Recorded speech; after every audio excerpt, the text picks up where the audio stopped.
Hello guys, তো আমার পুজো দেওয়া কমপ্লিট।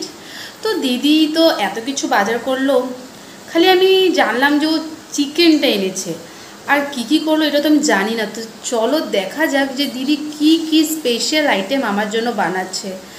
তো আজকে তো আমার বার্থডে, তার জন্য দিদি এত কিছু বানাচ্ছে, তো এটার জন্য থ্যাংক ইউ সো মাচ।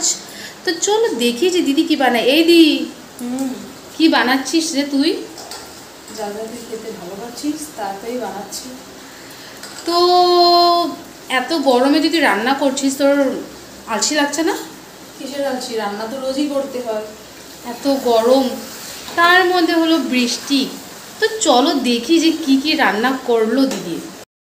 ফার্স্টেই দেখি যে এত সুন্দর গন্ধ, সুগন্ধ। এটা কি রে দি?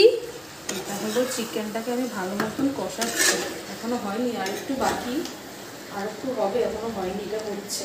আর কি বানালি দেখি তো অল্প। আর তোর ফেভারিট ফ্রাইড রাইস।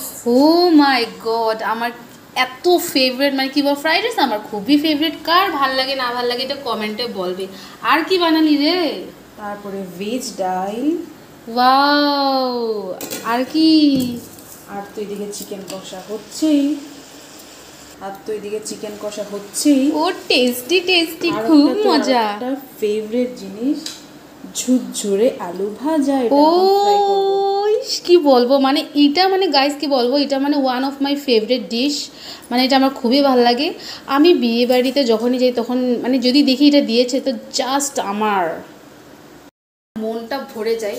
এই যে আলু ঝুরঝুরাটা কে কে ভালোবাসো বলো তো। তো খাওয়ার সময় দেখবো যে কতরূপ টেস্টি হয়েছে। আমি জানি যে দিদি ভালোই রান্না করে।